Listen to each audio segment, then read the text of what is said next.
ሰላም አለይኩም ወራህመቱላሂ ወበረካቱ። ውዶቼ እንዴት ናችሁ? ደህና ናችሁ ወይ? የማዳም ቅመሞች በአረብ ሀገር የምትኖሩት በተለያየ አረብ ሀገራት ያላችሁ እህቶቼ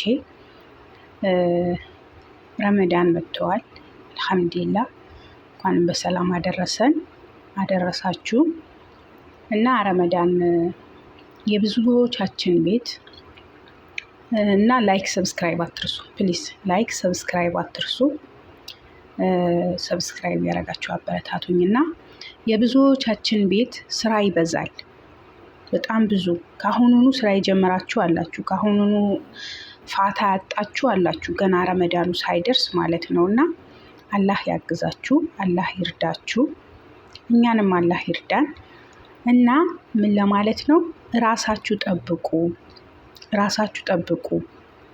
አረብ ሀገር ላይ የፈለገ ብንሰራ፣ የፈለገ ብናደርግ፣ የፈለገ ብንለፋ ሰራች አይሉ። እንደነሱ ጾመኛ ነሽ፣ እንደነሱ ጾመኛ ነን። ግን አላህን የሚፈሩ ከሆነ ያዝኑ እንላል። የሚያዝኑም አሉ የሆነ አላህ የሚፈሩ ከሆኑ። ግን አላህ ማይፈሩ ከሆኑ ምንም የፈለገ ቢጾሙ፣ የፈለገ ቢደክሙ ያንቺን ድካም እንደነሱ አይነት ድካም ነው ብለው አያስቡትም። እና ራስሽን መጠበቅ ያለብሽ እና እህቴ ራስሽን መጠበቅ ያለብሽ ራስሽን ነው። እነሱ ራስሽን አይጠብቁልሽም። እነሱ ምን በላሽ አይሉሽም፣ ምን ጠጣሽ አይሉሽም፣ ደከምሽ አረፊ አይሉሽም። እና በዚህን ሰዓት ሙስሊም ክርስቲያን እህቶቼ ብቻ ሙስሊም አይደለም ክርስቲያኖችም ያለ ሃይማኖታችሁ እየጾማችሁ የምትውሉ ብዙ አላችሁ። ብዙ ለምን በብዛት አሁን ሙስሊም እንደሆናችሁ የገባችሁበት ቤት አለ።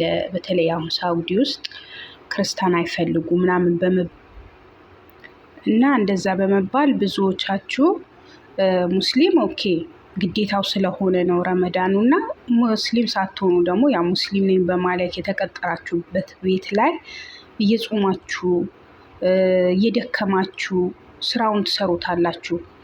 እና በዚህ አጋጣሚ ደግሞ ራሳችሁን መተው መጣል፣ ራሳችሁን እንትን ማለት የለባችሁም። በስነስርዓት ምግባችሁ በልታችሁ ውሃችሁን ጠጥታችሁ ራሳችሁን ጠብቃችሁ ራሳችሁ በማይጎዳችሁ መልኩ ስራ መስራት፣ ከባድ ነገር አለመስራት። በተለይ በረመዳን አስቤዛ ይበዛል። አስቤዛ ሲመጣ ለብቻችን ነው አምጥተው ከመኪና እናወርዳለን። ገና ከመኪና አውርደን አምጥተን ገና ቤት ውስጥ አስገብተን የምንደረድረው እኛ ነን። በየቦታው የምናደርገው እኛ ነን። በዛን ሰዓት ከጾም ጋር ከረመዳን ጋር በጣም ይከብደናል። እና ውዶቼ በጣም ስለሚከብደን ራሳችን መጠበቅ አለብን። በደንብ መብላት አለባችሁ፣ በደንብ መጠጣት አለባችሁ። ውሃ ጠጡ፣ ምግብ ብሉ። በቃ ለምን ጾመኛ እስከሆንሽ ድረስ ስራሽን እስከማይቀርልሽ ድረስ ጠንክረሽ በቃ እንድትሰሪ ብይ፣ ጠጪ። እነሱ ብይ እስከሚሉሽ አትጠብቂ። የምሬ ነው። እነሱ ብሉ እስከሚሏችሁ አትጠብቁ። እነሱ እኮ መቼም ይደፉታል እኮ ምግቡ ይደፉታል። ግን ለእኛ ብሉ አይሉንም። ታውቃላችሁ አይደለ? ለእኛ ብሉ አይሉንም። እና ለዛ